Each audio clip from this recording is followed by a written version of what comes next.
Back, what's kind of the biggest obstacle you're facing of like being able to kind of bring it and not just to convince people, or are you just kind of getting people that come to you that are already on the same wavelength already, and they're like, yes, thank you, finally, there's someone there that is, kind of validating all the stuff that I know. Like, I can't believe people are, what, kind of, who's kind of coming through you, and what do you do when people are just kind of digging, they're feet in the sand a little bit? Yeah. So I have an entire part of my 3-month program that I have that's completely dedicated to water.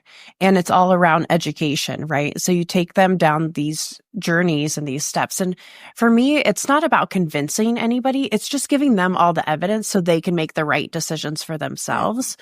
Because at the end of the day, I always say, like, you know your body the best, right? Like, you know how you feel in your skin. You know if you feel off or you feel great. And I'm like, hey, let's just test it. Like, I want you to go get bottled, like, glass mountain spring water for a week. Let's just see how your energy is, right? And I have this, what is it, like 356 questionnaire. And so that I use with my patients. And it's because I don't go off lab work necessarily. I'm like, let's talk about your symptoms. Like, you know your body really well. And then we talk about, like, so each portion of the questionnaire has to do with different biological systems in your body. And you're like, okay, well, this system is overburdened because it has a high symptom burden, right? And then this is your total symptom burden. And then, like, in a month, let's see where your symptom burden is at. And a lot of times it's like, we kind of forget how bad we were feeling until we feel good. And so you revisit the symptom burden and you're like, no way. My symptom burden went from 156 to 42. And they're shocked because they're feeling better. But because they're feeling better, they're able to do more things and they're going about their day and all this stuff. And they kind of forget how sick they were before this journey. And so it's like, first of all, it's education, right? Giving them all the proof and then letting them make whatever financial and energetic decision is right for them.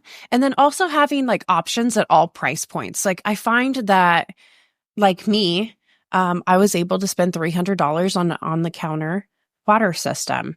Then we got an under the sink system for just the kitchen. And then we decided that it was good for us to get the whole house system.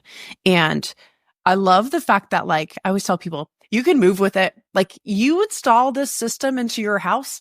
Like, that's not a part of the house. Like, you get a plumber to come out, you rip the system out and you take it with you to your new house. And the other thing that I see is people are like, this is just going to be so much maintenance. Like, we're so busy nowadays, right? And people are like, I can't handle another thing to maintain. And I'm like, all you do is change the filter every 6 months or a year, depending on how much you're using it, right? How big your family is, like how much you're living there at that house. Like, I mean, it's so easy. It's like, it's literally, I think people are afraid because they have all these kind of preconceived notions of what this is going to look like. And that's just not true at all.